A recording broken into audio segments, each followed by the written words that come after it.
Welcome to Vietnam Heartstrings, where stories touch the soul. Today, let's take a gentle journey to the misty highlands of Đà Lạt to meet Ông Tâm, a 68-year-old farmer whose secret garden of dreams transformed sorrow into a lasting legacy of love and beauty. Ông Tâm story begins decades ago in the rolling coffee fields of Đà Lạt, where the cool air carried the scent of ripe beans. He was a young man then, strong and steady, working alongside his wife Lon to build a life for their family.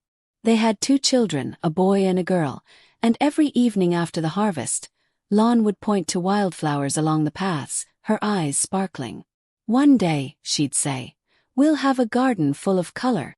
Ông Tâm would laugh, promising to make her dream come true. Life was simple but full. Laughter filled their small wooden house, and the children grew strong under their care. But fate had other plans. When Lon fell ill with a lingering fever, no medicine could save her. After months of watching her fade, she passed away one quiet night, leaving Ông Tâm with a silence that echoed through his heart. The children moved to the city for work, and he was left alone, tending the coffee fields with memories as his only company. One spring morning, as the first light touched the fields, Ông Tâm noticed a single rose sprouting near the spot where Lon used to sit. It was small, fragile, but vibrant, a piece of her spirit, he felt. Moved by this sign, he began to plant, clearing a corner of his land to create a hidden garden.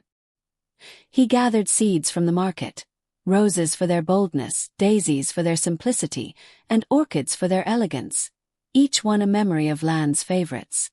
With his worn hands, he dug the soil, watered the roots, and whispered to the plants as if they could hear her voice.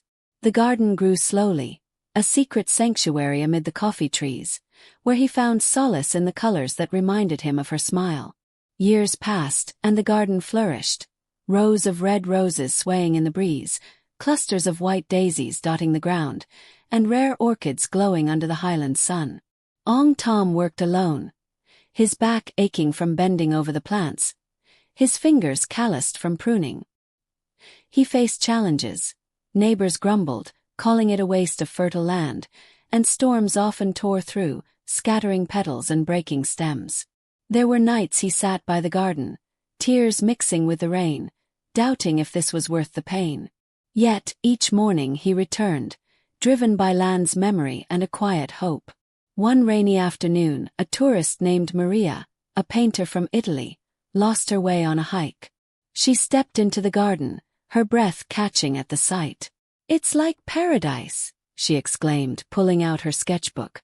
She took photos, shared them online, and soon whispers of the flower farmer of Đà Lạt spread across the world.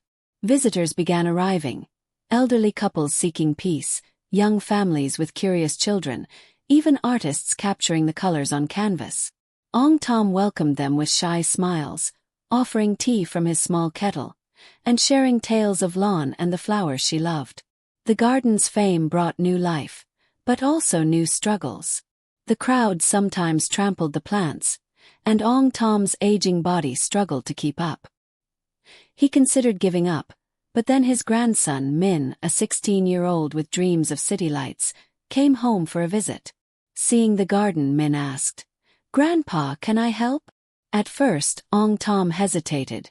Min was young, distracted by phones and games, but together they worked.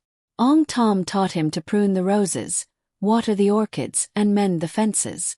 Slowly, Min's hands grew steady, and his laughter filled the air as they planted new seeds. The bond between them deepened, a bridge across generations. One crisp spring, after months of care, the garden bloomed brighter than ever. The village elders, noticing the visitors, proposed a festival to honor Ông Tâm work.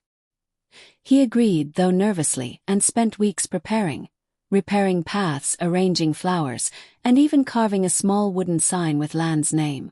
The day arrived, and the highlands buzzed with life. Rows of roses lined the entrance, daisies carpeted the ground, and orchids hung like jewels.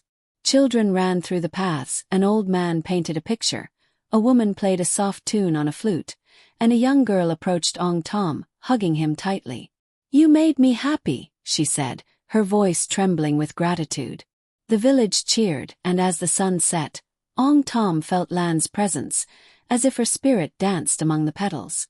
That night he sat with Min, sharing stories of Lan, and for the first time Min said, "I want to stay and help." Today, Ông Tom sits on a wooden bench in his garden, now a thriving sanctuary for visitors. Min has delayed his city plans, helping run the garden, guiding tourists, and planting new flowers, while the coffee fields still provide their steady yield. The garden has become a place of healing. People come to photograph the blooms, to reflect on their own losses, to find peace. Ông Tom's eyes shine with pride as he watches Min laugh with a visitor, knowing his love has grown beyond himself.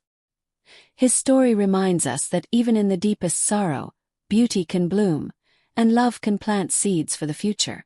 It teaches us that a garden isn't just flowers, it's a memory, a connection, a legacy. Next time you see a flower, think of Ông Tom and the garden he built from grief.